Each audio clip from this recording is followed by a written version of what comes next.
Uh,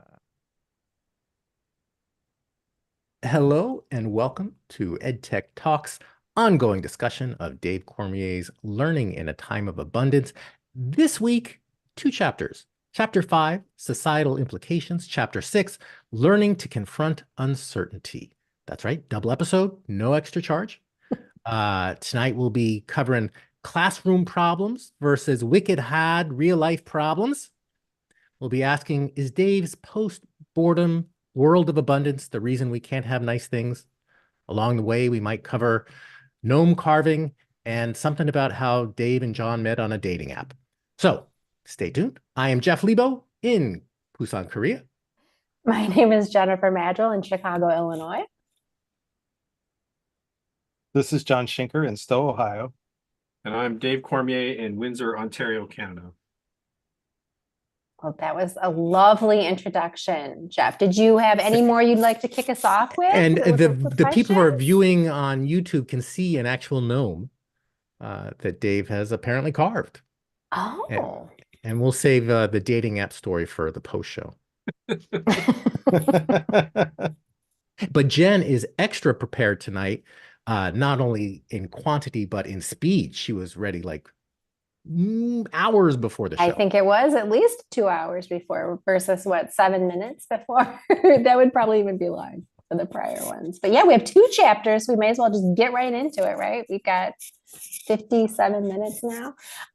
So this one picks up on some of the themes you've talked about in other chapters in terms of abundance of information and impact. But this time it's, as Jeff mentioned, the chapter 5 is on the societal implications.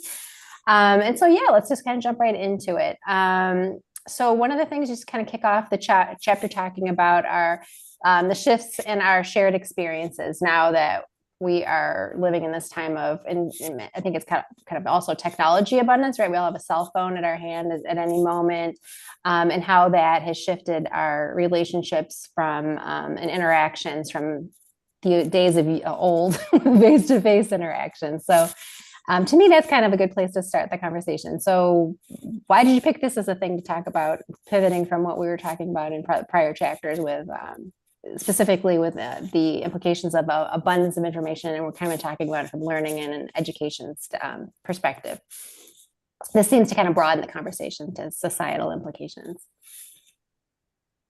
Like I said last time, a lot of these chapters got swoopy swapped throughout the process. I think the reason why I ended up putting this here was what I was trying to do was build a story that you could follow along with. And sort of at this part, I'm trying to turn from the way that we've learned to how it impacts us in the real world. Because ostensibly, the book is about how we learn in the real world, not how we learn in school. And also how the way we have learned in school affects the way that we learn in the real world. It's funny, I was talking to somebody today about writing in the professional world in an AI world, and how so much of what you need to do is work after the fact rather than work before the fact. So just that difference in like trying to talk to people about telling your boss that you're going to need an extra 2 hours after you have the product to make sure it's unbiased it's a whole different way of thinking about learning, producing, and all the rest of that stuff. And that those changes, I think, are the ones we need to process. And we need to process that from a work perspective, but also from a personal perspective. And I think the example in that 5th chapter is around sleepovers, I think. Mm-hmm. And that's the one that sort of really drives it home for me, is just watching that transition and seeing how the technology affects the everyday. I think there's great value in the lead up to a thing where you're sort of thinking your way through what's going to happen. So like I talked to my kid, especially my eldest, about what they're going to say when they go into the doctor's office to ask a question. And if you're on your phone in the car all the way to the doctor's office, and then you're checking your phone once you walk into the doctor's office, that preparatory time that's built in, that boredom time, that downtime where you're just stuck in the car, isn't there for you to pre-process the things you're going to do. So that first moment of connection doesn't have the same, and again, not everybody all the time, obviously, but all of those kinds of little pieces, I think, are the ones that really have the biggest impact on us culturally in the way that we interact. One thing I appreciated about the chapter, at least this is my take, and maybe this was not your intention. I didn't think you took necessarily a stand. It's better or worse. I think it's, a lot of it's just, it's different. Yep. And certainly as we go through my questions, we would not all be here having this prolonged friendship. And that's another thing we can talk about too, friendships online when we get into that too. But we certainly would not probably have the opportunity to meet with Jeff very often. And then even all of us here in North America, it would be difficult. So I certainly think we could make an argument that there's a lot of advantage to the better part of the equation. But I'm just kind of curious for the others on the call, kind of loop you in. So what are your kind of takeaways on the better or worse of face-to-face versus online? And John, actually, maybe you could talk about how you met your wife, because this does go back away. How I met my wife. Yeah. I did meet my wife online in 1990 when she sent me an email, which it was just a different world, and yet very much similar to what we see now. It's many of my best friends are people that I've met online, and some of those are people that I went, and three of them are on this call, people that I knew for years before we met face to face. And I'm pretty sure that there have never been three of us in the same place at the same time, let alone four. That you can develop relationships, especially pre-social media, where because you're stuck in text and because you are stuck with time between communication, you end up reflecting more and going deeper than doing activities together. You're not going to a baseball game together, you're not watching a movie together. And so those filler pieces where we don't have to go very deep with many of our face-to-face friends, I think is different in an online environment, especially in old days when we were text-based, where I can write an email, we can do text chatting, but we have to have something to talk about, and that gets into some pretty deep conversations pretty quickly when you don't have other touch points. So Email in 1990. Wow. right. I Well, don't know. Not easy to swipe right back then. we didn't have web access when we got married, and so we found out, like, Deb had posted on a Usenet group and mentioned that she got married, and someone said, "Oh yeah, I saw the wedding pictures." And that was news to us because we didn't have web access, and somebody who was at our wedding had posted pictures from it, and this person in Australia saw the pictures and was commenting on it. I have no idea. I don't know that I ever saw those, but it was neat to be connected, and it's still neat to be connected. I mean, this is amazing stuff, right? When we start a conversation with the four of us and we can't agree on what day it is because we're at such diverse places, and we just don't even think about it anymore. And that ability to connect with other people is astounding. It's still astounding. It's 30 years later and it's still astounding. One of my favorite things that I'd love to someday just share with you guys. I think I've met literally hundreds of pages as our Skype text chat for I think it was pretty darn close to a decade. And so it takes us through birth of children and, changing of jobs and going to school, and just even to be able to have that record is kind of interesting. And I do sometimes go back and go, when did I do this? Or when was, what were our conversations like? And I think that's kind of an interesting. More searchable than a box of letters. Exactly. But what's going to happen to it one day? When I lose my hard drive or whatever, I don't know. I found myself thinking about the nature of shared experiences. And I think sometimes we frame it as like, in the past, we had this mass shared experience, the moon landing or the final episode of whatever TV show. Yeah, final episode of MASH. I feel like that era was actually the anomaly, because we went from very small communities where it was your shared experiences were in the village to mass communication, broadening that. And now we're kind of heading back into lots of, sub communities that are, technology facilitated, but we've all had very meaningful experiences with our online communities. And I would say also that those, like you say, the anomaly was something that I was not involved in, that I shared. So watching the moon landing or the last episode of MASH, I'm not actually in it. It was I'm right. only watching It was a it. passive Whereas experience. that community experience you were talking about from days gone by, and the ones that we've been part of here are ones that we actually were part of, right? We're part of the community. We're not on the outside looking in. So I really do think that, there's Walter Ong talks about a return to orality. And I really do feel that there's a potential there. We just don't have our literacy sort of lined up yet, where print, the idea of writing makes things stale and static, right? Like once it's written, it's done. Whereas this can be something that happens live. Like you can have this interaction. I mean, Jeff, you're probably the first person who talked to me about this, just the power of webcasting and what it can do to bring people together, and the idea of people being able to talk and across cultures. And we had tons of those experiences with EdTech Talk where you do crazy connections between different groups that came together.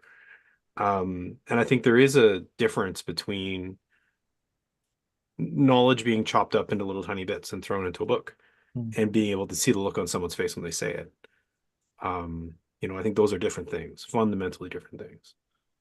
And there is definite potential. I just think it's hard to get there. It was Jeff who said everybody should have a radio station. Like everybody can do this. It's not everybody can be a publisher. Everybody can be a broadcaster. And yet here we are talking about the book, right?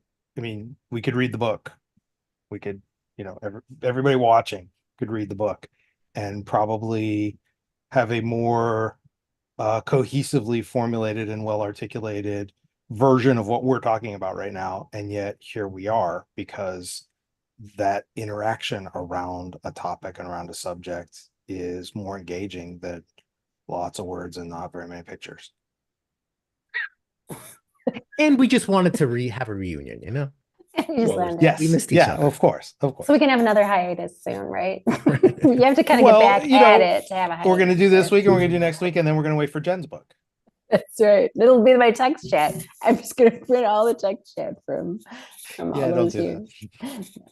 But you mentioned something to kind of take us in a slightly different direction. You mentioned, as you were talking, about this idea of boredom and the association between that and creativity. So, so, certainly we all have, I'm sure, some form of online addiction. So I go to bed every night and watch my TikToks, and would my time be better spent if I had something else that was more, I don't know, something else to not necessarily distract me from the realities of life. So what were your kind of thoughts on why you put that in the chapter? John, I need to know what's on your face first. You get that confusing look on your face over there. You okay? I'm fine. My mind was wandering just a second there. I was thinking about what Jen was saying and the idea that the content never ends. And so we keep scrolling forever because we never get to the bottom of the page. Sure. Oh, yeah. And that compulsive addictive behavior, I think is just as bad as, that's probably one of the components of social media that is perhaps more harmful than many of the others, and that it never stops.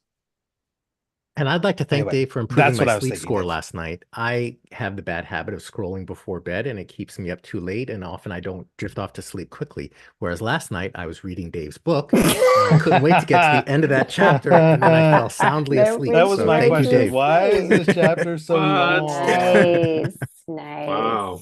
I see. It's like that, is it? Yeah. Wow. Nothing personal, but I just there was a finish line, and then I Did could you go to use sleep. AI to summarize the chapter so you didn't have to read the whole thing? No, I actually read the whole thing. I think that's really, I think the fact that it doesn't have an end is really, I mean, I think most of us probably have a memory at least once staying up late and trying to finish a book, right? Where you go read it, and don't want to put it down and read it. But eventually, if it's 2 nights or 3 nights or whatever it is, that there's going to be an end to it.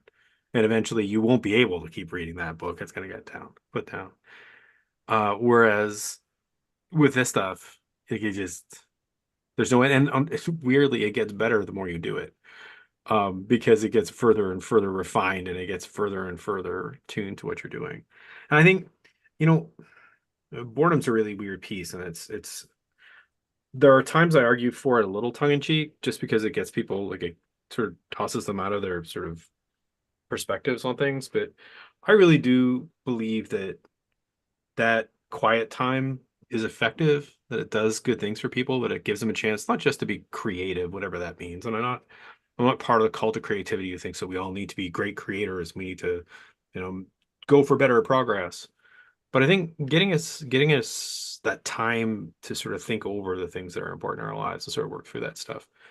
And like I said with my child, like just prepare to go and talk to the doctor. Just all of those sort of interstitial pieces allow you to better socialize. And I'm not saying that kids don't socialize online because I know they do. But the rules are different, right? And the rules are so intense. So like I was talking to a younger child last night, and she was like, I have a bunch of friends who don't like being left undelivered. Not on read. And for those of you who are not familiar with the distinction, on read means I looked at your message and decided not to respond. Undelivered means it arrived on my device, regardless of whether I picked it up or not. And there's an expectation that I should not leave you undelivered. Right. So even if I put my phone in another room, at some point in the 20 minutes, I should go check it just in case you might have contacted me. Right. And that leaves you in a constant state of that kind of micro anxiety of knowing that there's something you're supposed to do. And suddenly your friendships become obligations. Right. Not necessarily bad obligations, not even obligations you don't fulfill, but it's a constant, like 24/7, you know, you're supposed to be checking. You're supposed to We're check back. right before you go to bed and right when you wake up in the morning. We're back to synchronous, right? Except that it's synchronous. That's always. You know, Yeah. I've always hated telephones because the idea of calling someone is whatever I have to say to you is more important than anything you could possibly be doing right now. You need to stop your life and talk to me. And I've Yeah. always hated that. And so the internet has helped me avoid that by I'll send you a text message and you'll respond to it when you respond to it, or email is the same way. When you get to that point where the expectation is that well, it's been like 7 minutes and Dave hasn't responded yet, you know, that Guy's a we've jerk. lost something when we go there. I think too, also like the distraction of it. Like I was just thinking about it. I'm like looking at I have a monitor that doesn't count, but I have a laptop, I have my phone, and I have my Apple Watch. So all three can give me my updates of my text messages, let me know when an email came. So it's kind of hard to just have time, whether I'm bored or not, focused, get into a flow state or whatever when I'm working on something. When off on the side, I see a little green, message or whatever. And I don't know if that ties into what you're saying about boredom, but even just kind of this time where you're just allowed to focus and just to think about something that is not someone feeding you something that you should be addicted to watching and hitting next. We were talking last week about the students who struggle with sculpture, right?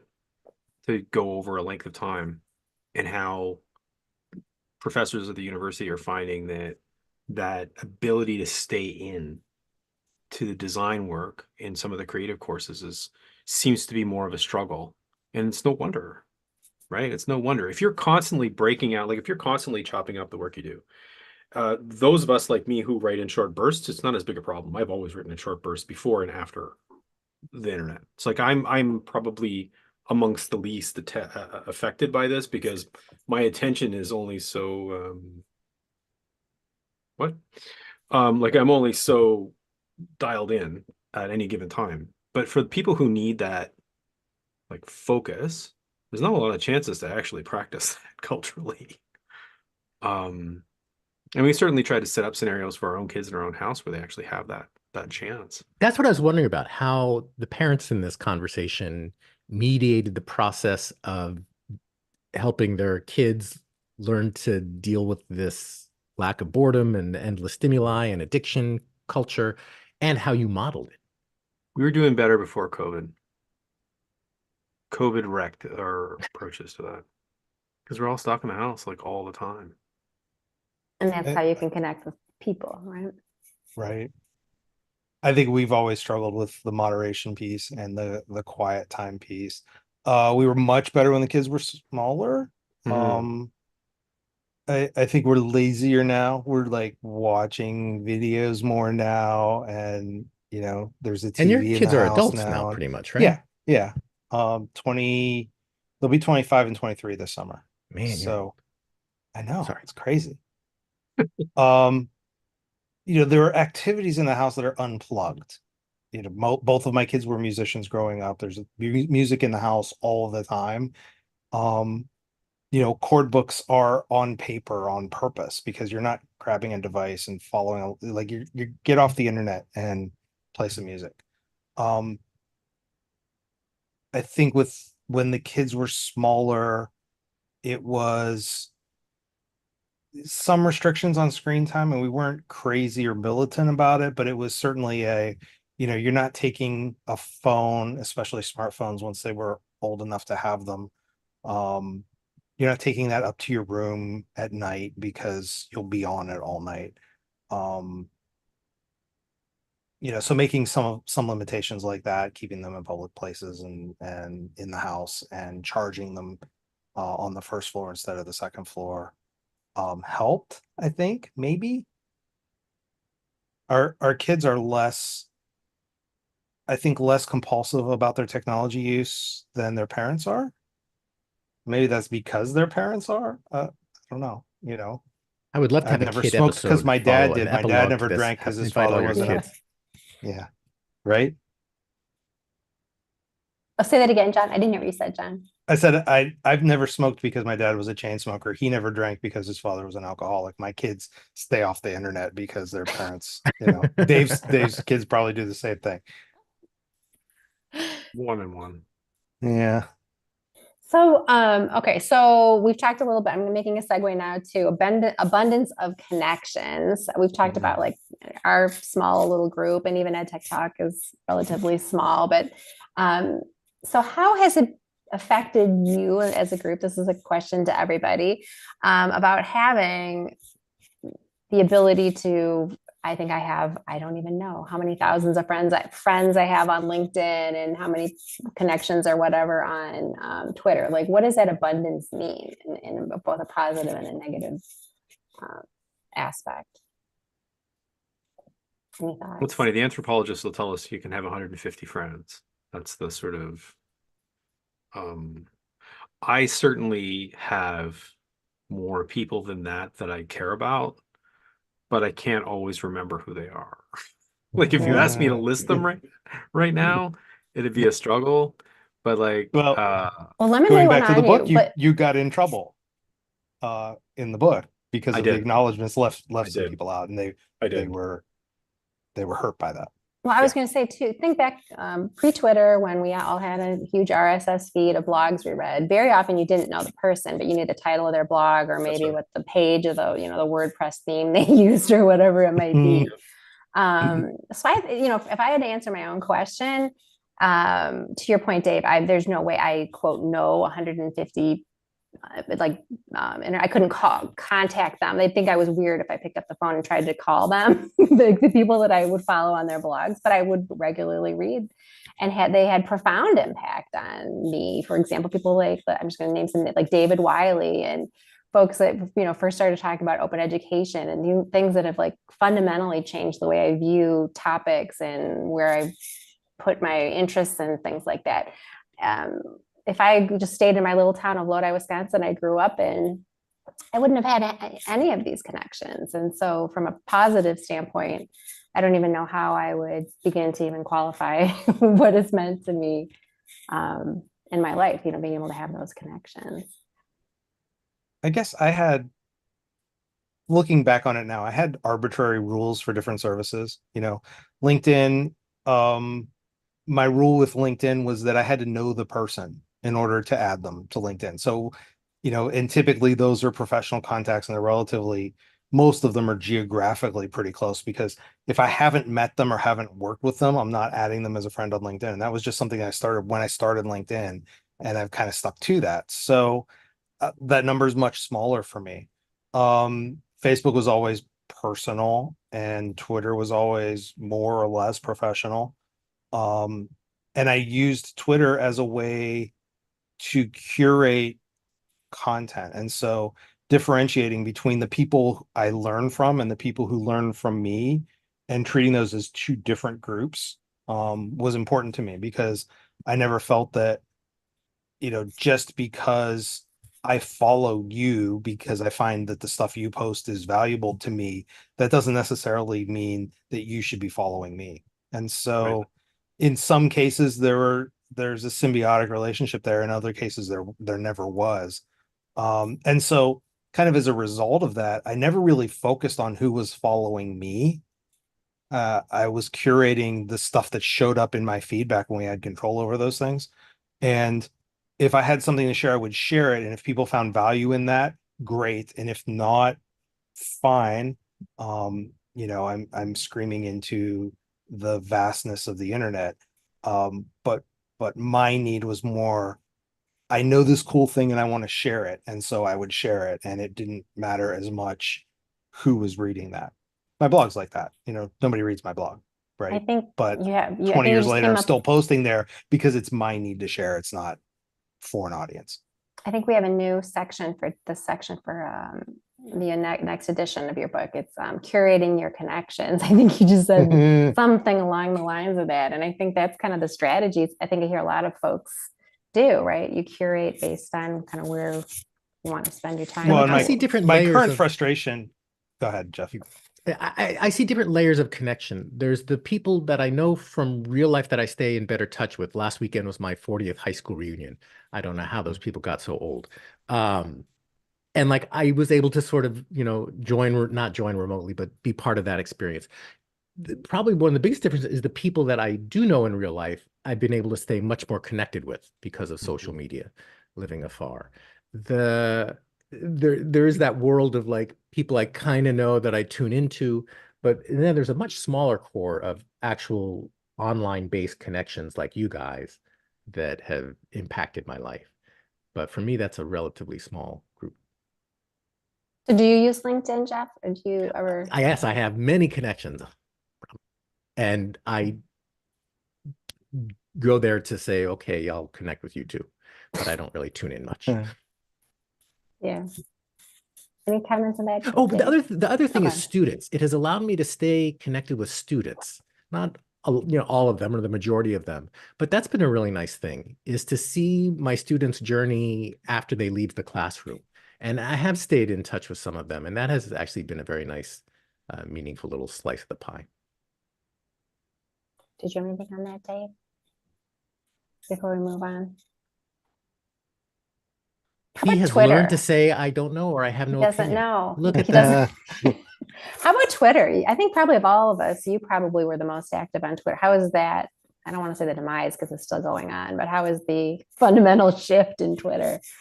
Not even called Twitter anymore. How has that No, impacted I mean you? that community is gone. So it's splintered out in a number of different directions, and I now find myself scattered across 17 different platforms trying to keep track of the people that I talk to centrally on Twitter. So I literally messaged somebody on LinkedIn the other day about a presentation they wanted to do for ShrugCon, and she said, I can't do the messaging here. Contact me on Signal. And I'm like, okay. Right. And so that makes I think it's the 8th platform I'm using to contact people in various ways about the conference. So Whereas it's two like years EdTech ago, I Talk. just would have done it on Twitter. It's Jeff saying, "Hey, look at the new video conferencing app I found that we're going to break this week." And Jennifer signing up for stuff and realizing she already has an account. Well, and I'm missing the responses back from them, right? So Right. I don't use Signal, so I didn't check, and she wrote back on Friday, and then I didn't see it, and it's just that whole community that grew together sort of just went off to the winds, and different groups have held together in different ways, but yeah, it's been a real disruption of my ability to get work done. I think Yeah, go ahead. it's also harder to connect the tools together than it used to be. One of the cool things that I actually like about Facebook is the memories piece of Facebook. But Mhm. because I had Twitter and Facebook tied together, I get memories on my tweets because they were cross-posted to Facebook. Because the social media companies have started building silos, they're not as good at allowing you to share data between them. And so you can't set up a way for Signal messages to notify you on one of the 15 platforms that you're actually using every day. You have to individually check them all. And that's more fragmentation. I have an EdTech Weekly type of question. Do you guys know anything about Noster? Mm-mm. It's supposedly one app to rule them all. But So what does it aggregate that everything or it's a simple protocol for decentralizing social media. oh. Okay. But we'll save that for the EdTech Weekly. Yeah, I was going to kind of get in the I don't weeds know on, that like, social media Mastodon and wants to stuff. be decentralized. What I will say is that LinkedIn has solved some of the later problems that we had on Twitter.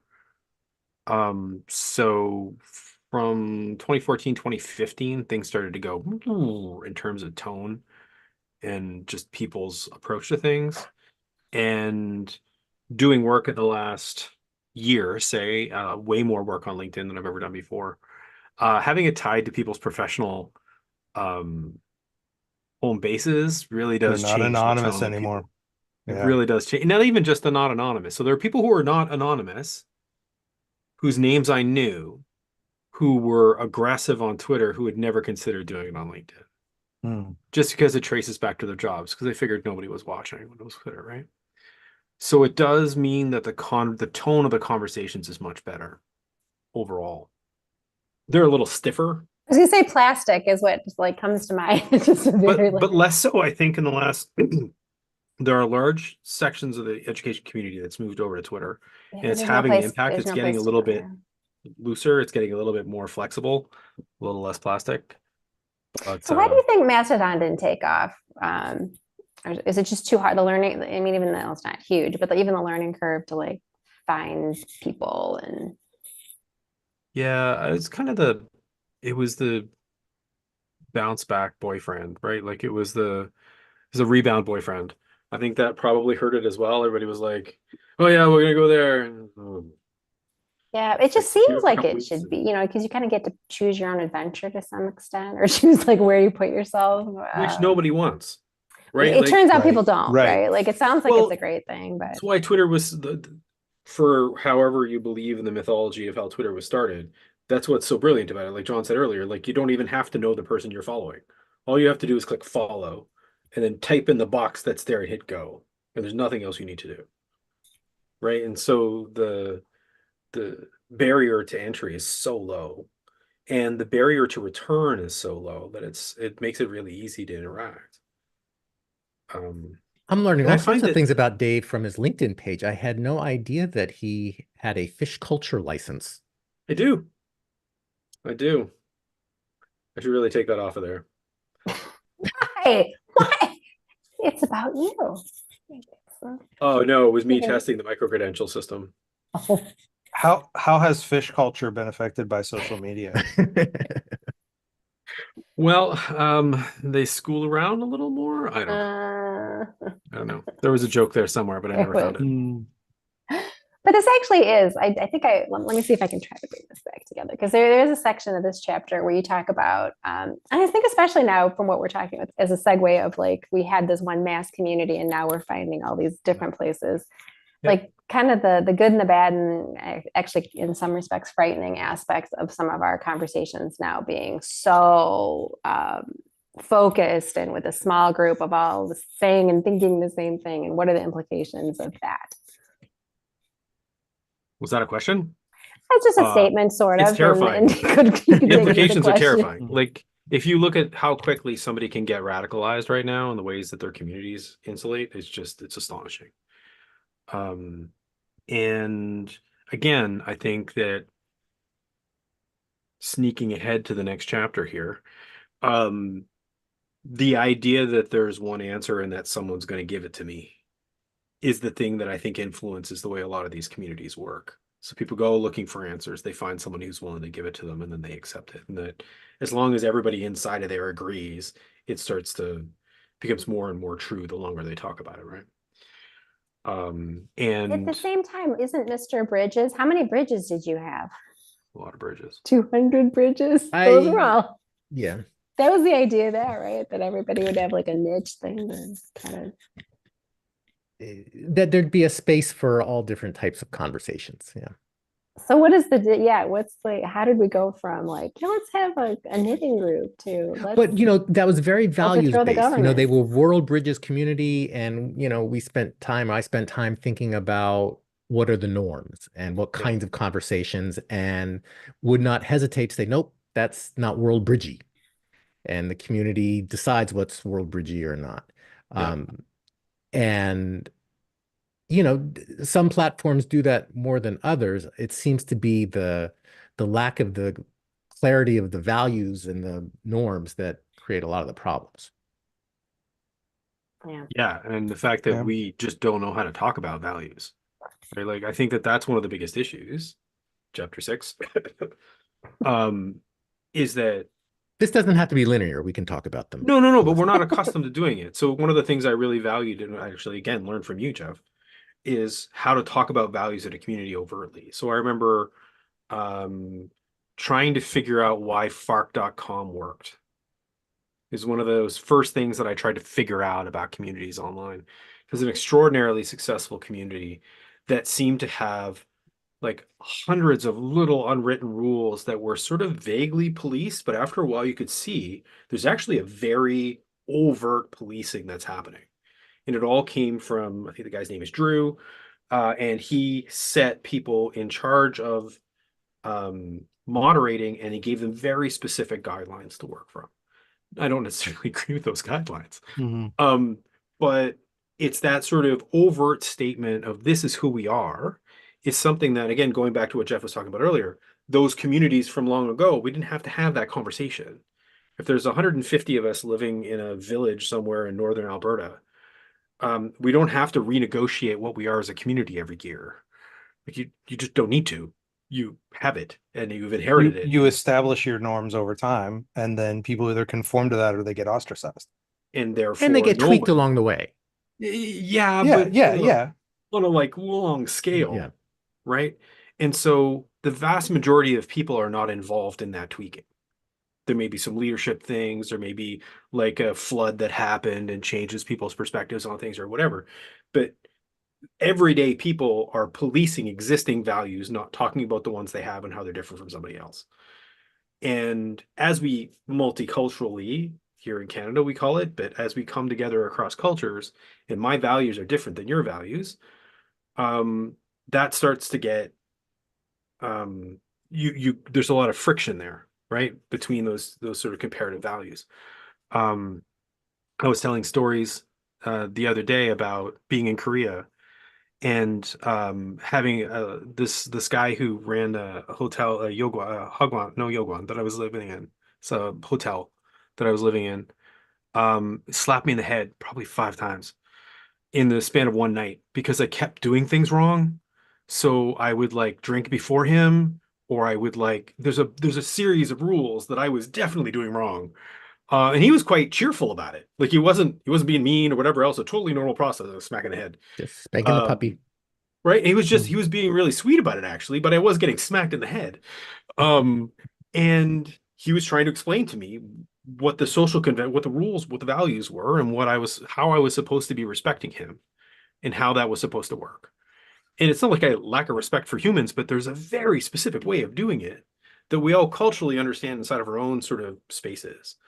But one of the advantages for me having gone abroad is I got a chance to get smacked in the head enough to maybe knock me out of my own space a little bit.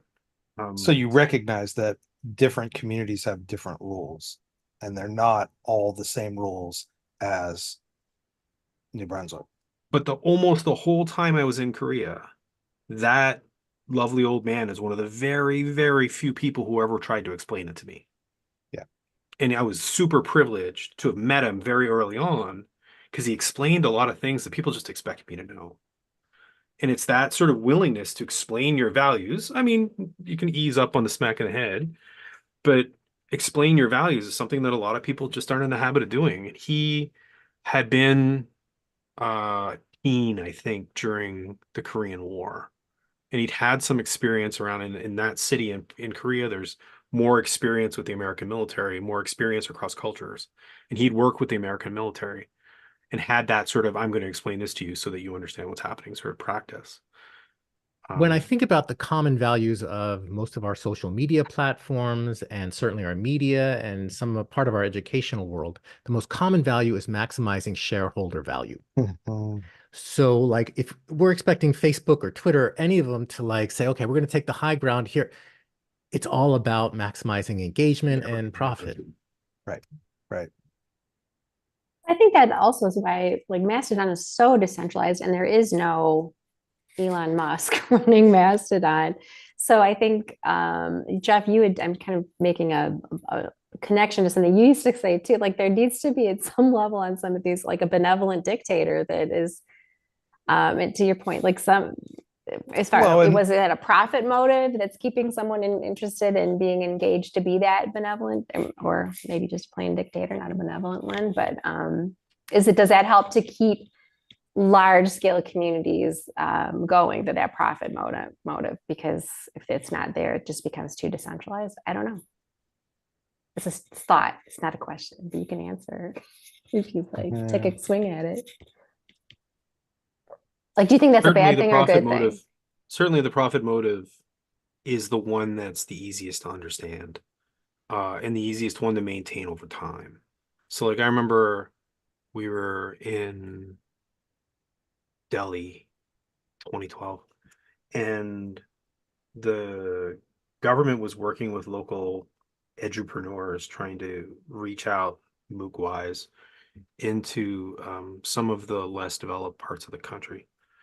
And their argument was that if we have a purely profit motive, they're just going to sell it and move on.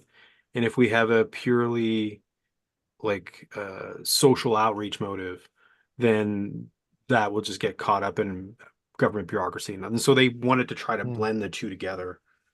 Um, I don't know that we have effective models for that either. It didn't work there. That's not to say it's not possible, but it's such a subtle piece, right? Like, how do you consistently go back to your board and say, well, I know it's going to cost us money and this probably won't work, but let's go and take this chance to go and help those people over there. That's what governments are for, ostensibly. It's tough. Dave, what about Wikipedia and the norms there? Ooh. Uh, I think Wikipedia has wrecked more communities than any other thing that's happened on the internet. I think more people have tried to copy their model, and I don't think it's a real model. I think they got extraordinarily lucky. And anytime we look at it as a way of doing things, we're hoping for something that's never going to happen again. Convince me Jeff's, that that was luck. Jeff's giving a look. Yeah, like Yeah. They never why? even intended to do it, Okay, but like they have a system, it's working. Why is it so hard to but they replicate? fell into the system. Like they didn't develop that system. That was the one they just like it was like, well, you do it. And it just kind of evolved that way. But it evolved because it had never been done and there was a real need for that thing. But doesn't it And work because there's someone who's willing to pay the bills and keep the lights on without becoming a billionaire? A benevolent dictator. Like Jeff, Someone or some group. like Jeff. I think that there are many other people who are willing to do that, who have tried to go down the Wikipedia road of having a large community of people support something that large and have failed because trying to keep people's focus on one thing, like creating something that is that huge and so that identity bound, I don't even think you can do it on the internet now. Like I think the time of building those things is done because it is so huge They and were so kind of the first, one of the first major players in that space. And so like then there's not yeah. going to be a So major first Wikipedia out, And competitor. it didn't have to be huge when they created it. They could grow it. well, they got And lucky with the now, software there too. yeah, but now you can't create something and get enough traction because it's just, overwhelmed by all the giant things that are already there. Yeah. Which is sort of, I can maybe try my hand here in a segue. In Please do. chapter 6, this idea of authority and uncertainty. Because I know certainly using the Wikipedia example, if I have a question, I very often will go to Wikipedia and at least point me in the right direction of where, some thoughts on that topic or whatever. And Dave, you mentioned the pandemic today and other times we've been here, but How does this all tie in with the issues of abundance, uncertainty, and then authority, and where we get our how we how we treat. I'm thinking Fauci was in front of Congress this past week for his efforts during the pandemic, and how those efforts are perceived. They're being these terrible days. to that poor man. So I'll try not to be too boring, but I am sorry, Jeff, this will not be under a minute. Okay, Um, I'll settle in. So you see an increasing history inside, particularly in the United States, coming out of the American Air Force and the Rand Corporation towards problem-based, problem-solving approaches. And so increasingly through our sort of thoughts about education, as we try to be more evidence-based, we move towards this idea of things being measurable in a way that we can actually verify, and seeing things that are measurable and verifiable as better than those things that are ephemeral and judgment-based. Because you look at No Child Left Behind as a perfect example, right? So you've got the extreme testing model that you send out so that you're trying to raise test scores, which again is an artifice that you're trying to raise, not happiness or learning, but test scores, right? And so that whole problem solving, right answer, test building sort of has an impact on our culture, is the argument that I'm making. And the idea somehow is that every problem that you're given as a student has an answer, and that answer is something the teacher already knows. So fundamentally, the game of school is, I have a problem, you give me a problem, I do the thing I'm supposed to do, and I hand back the answer to you. So the argument I'm making is twofold. One, wicked problems or real life problems aren't solvable in that way, right? So when somebody tells me what I should be doing for climate change, it's like, I can't solve the climate crisis. And no one can solve the climate crisis, because even defining the climate crisis, as soon as you try to define it, you leave something out, right? Same as when you talk about poverty in a city or any of those kinds of big problems that we have in our cultures.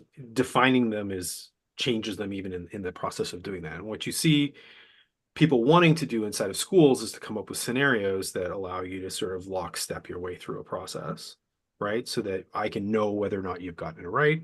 And the argument that I'm making is that instills in you the belief that you can get things right. And the story that I tell in the book is about one of my students who told me that I was asking his opinion. He didn't believe me because no adult had ever asked him a question without already knowing the answer, right? Like that idea that there is an answer becomes ingrained in the idea of what it means to learn. So if somebody is giving you an answer, you're more likely to believe them. Whereas if somebody goes, well, it kind of depends, you think they know less about the issue, right? So if somebody responds to you with nuance, it's actually worse. So I just got this book in the mail a couple days ago. She does a really great job of talking about how this works in medicine. So um, doctors, when they first go into hospitals, think that when they have a patient who they can't figure out the answer to, they figure it's something they don't know, rather than that there isn't an answer to the problem that's wrong with the patient. And so it turns back on them all the time. So one of her responses to teaching medical students to be more prepared for uncertainty is what they call gray cases. And they're cases without answers that you need to engage with and process your way through. And that preparation for uncertainty allows maybe people to hear people with the right answers, maybe, and trust them a little bit less and trust the nuance a little bit more, right? And for me, that's the big distinction. If I'm going to enter into a values conversation with you, the thing that we're talking about has to be uncertain. So if we're trying to decide what's the best way to facilitate an important community conversation, if there's only one answer, there's no need for us to have a values conversation. There's no space for it. One of us is right, whichever one is louder, probably. Whereas if we accept that it's possible for multiple perspectives inside of a given issue, not you can have a perspective that's different from mine until I convince you otherwise, but actually contain multiple perspectives, then we can have difficult discussions with each other without just fighting our way through it. But the argument here is that our education system has locked us into this idea that problems have answers. So that when we're talking, we're not trying to figure out your perspective and see how that blends together and sort of whatever. We're just trying to figure out which one of us is right. And this may And not even be a function of abundance of information, which is maybe where we're at in society. I don't know. But you were saying like the student didn't like, well, I don't know if they didn't like, they were taken aback that you didn't come from a position of, I have the answer that you need to tell me back. But I think we're kind of seeing that across the board with all experts and with all traditional bodies of authority or expertise. Is there's such a lack of trust, and maybe that a lot of that has come out of the pandemic. We remember in 2 weeks we were supposed to flatten the curve, and then we'd all get back to life as normal. When that didn't happen, then it's like, and I don't believe anything you're telling me from here on out. I think about the pandemic, and it was a time of uncertainty where we wanted answers. We wanted answers, and if they weren't, right answers, right, and the answers the that came pandemic didn't out end, then sometimes were not long-term correct, or they were a little like the not wearing masks. When the pandemic happened, they said, "Oh, don't worry, you don't need to." Like 3 billion people in Asia went, "Huh? Wear a mask." And you told us about that at the time because we met early in the pandemic, and Jeff kind of gently said, "Yeah, your government is lying to you because they're telling you things that you are willing to hear." And because they were trying to save them for the medical workers, which if they had we don't have said, enough masks, so you don't need to wear them. Plus, you're not allowed to leave your house anyway. So, like, let's not create panic and hoarding. And also, if we told everybody they had to wear masks for the next 3 years, they would reject the whole thing and just say it's a hopeless cause. Yeah, but I do think this shift from relying on these authoritative sources to, as you were saying before, Dave, we've got these splintered communities, and then you have like different thought leaders in all the communities, and then things can kind of go off in different directions. So one of the questions I had for the group, and Dave, I don't know if I didn't see this spoken about directly, is there any positive to the fact that we do have all these splintered communities, and those communities can also go viral with counter programming or, fact checking? Like, is there a role for that as well? We certainly have Snopes or things like that, but I think is that a positive? I think it's interesting you went to fact checking because again, I think there are lots of things that are facts and are right or wrong, but I don't think those are the ones that get us into the most trouble. I think the ones that get us into the most trouble are things like the effectiveness of wearing masks. It's a great example. Are masks 100% effective? No. What would that even mean? Of course not. But statistically overall, and then there's a whole bunch of other nuance that you have to explain to say why it's better to wear them than not. And the simple fact is that we'd all be healthier if we wore them all the time. But no one wants to say that. So then you're kind of stuck in this. And then somebody says, well, shall I wear them or not? Because they want an answer. Right. And so I think from a fact perspective, we're in much better shape than we used to be. Right. I think that you follow the SIFT method or whatever else. If you're using the internet to any degree, you can get your way around whether or not it's something. If something is actually true or false, and you're actually willing to find it, you can actually find it. It's anything in between that's the problem, right? And so values come into play here also. I can tell you about 20% of my students usually wear masks. Some of them are sick, some didn't do their makeup. There's no shame, there's no value judgment here about it. And I don't think that's happening in other places. No. 1 in 100. Not happening in the US. 1 in 100 here, maybe a little more, a little less, maybe 1 in 2. Oh, you can go to a hospital and see zero. Or there are lots of sick people that should be protecting themselves and potentially protecting others. And it's not in Chicago. So I think that there's great value, just to answer Jen's question. I think there's great value in particularly when we're talking about voices from the margins, like when people get a chance to talk about their cultural perspective on things. Again, I just don't think we're ready to hear it because that we need the humility to not be convinced that our perspective is right just because it's ours.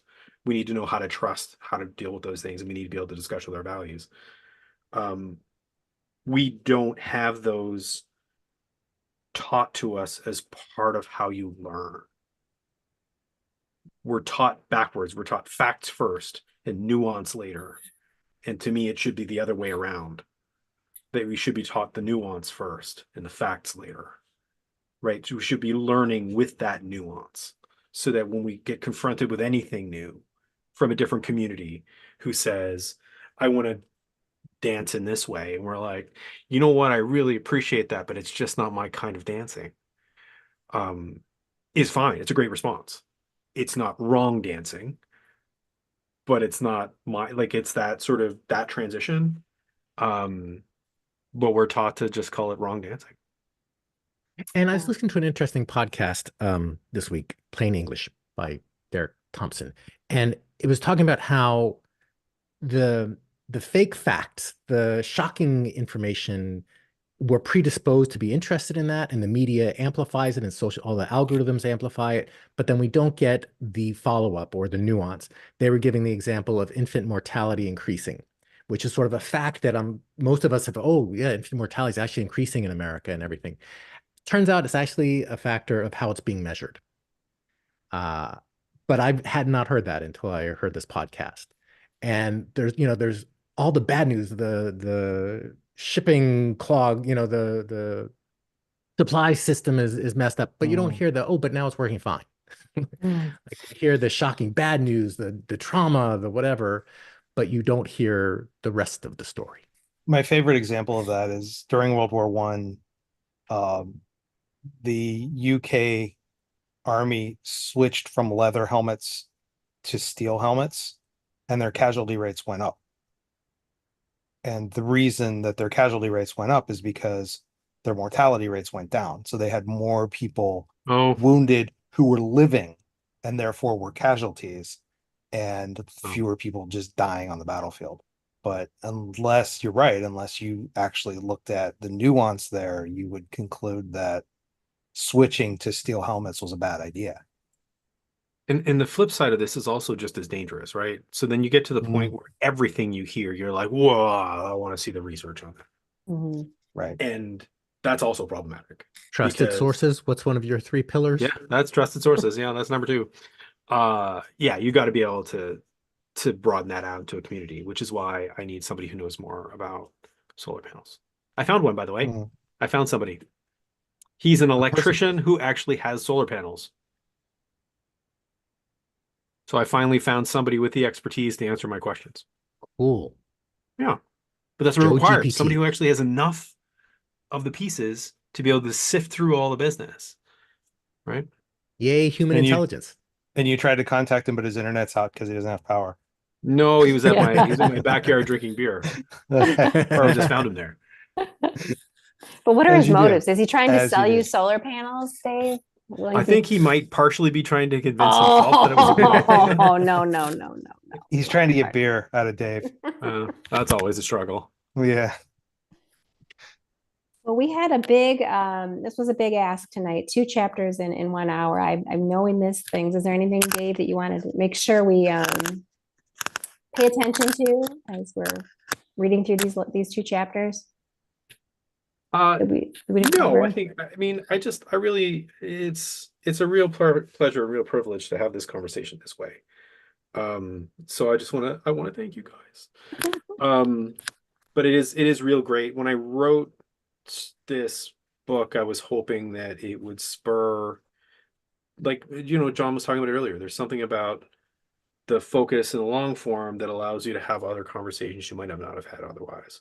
This is exactly the kind of conversation I was hoping I'd get to have. So. And now that we're almost at the end of the book, I'd like to start a new section of our show called Favorite Lines. I have 2 favorite lines, one from each chapter, and in both cases from the last paragraph. You have a fine last paragraph game, Dave. All right. You give us all sorts of blah, blah, blah, and then this last paragraph is always kind of, from chapter 5. I've done too much project management to believe in conspiracies. Totally get that. Yeah. I just, every time people talk about it, I'm like, who do you think is organizing this? Like, so they faked going to the moon, and they had all these people involved, and nobody's nobody's that organized. No. And from chapter 6, and this hopefully leads us into answers next week. Next week we get answers to all these problems. If you've been getting stressed and concerned like me, got to tune in next week. We need to be the best curriculum we can be. Yeah, John. The community is the curriculum. Dave's been Right. saying that for 20 years. Oh yeah, it's right on the cover of the book. Forgot about that. Well, thanks, guys. He could have put Thank you, that, this the was community is fun. the curriculum, and then he wouldn't have to put Dave Cormier at the bottom because everybody would know, oh, that's Dave's book. All right. So next week, the grand finale, chapter 7. The conclusion. What is the title of chapter 7? Now what? So what? Big physically is your book. I'm reading a Kindle, and I never get like the conception of like Practices for an abundant world. Practice. Okay. it's practices. Practices. That's what I was Practices. very surprised that there was a chapter on. Jen, it's And, there is remarkably hope. small. Yeah, let me hold it up once. Can you hold it up, Dave? You got it. Can you show her the spine the hard copy? so she can see how thick it is? Oh, that's pretty thick. It's hard to tell on a Kindle format. And that's a hardback or a softback? Oh, soft. Soft. Hard. Paper. Hardback. Hard. Okay. That's and, that you know, is hard. Oh, Yeah, okay. they're all hardcover. Oh, are they? There is hope for humanity. This is finals week, and my students have been answering all sorts of questions. And one of their opinion essay topics was, ebooks are better than hard copies, or hard copies are better than ebooks? And several of them went with hard copies. And they also had the option of creating a business proposal to or writing a grant to the Lebo Foundation. And one of them wrote for an unplugged cafe. When they went in, they had to leave all their devices outside. So they're still out. Made there. entirely out of tin. So tune in next week for answers Lead. when we will conclude our discussion of learning in a time of abundance. See you then. Ta-da. Okay. You know, we never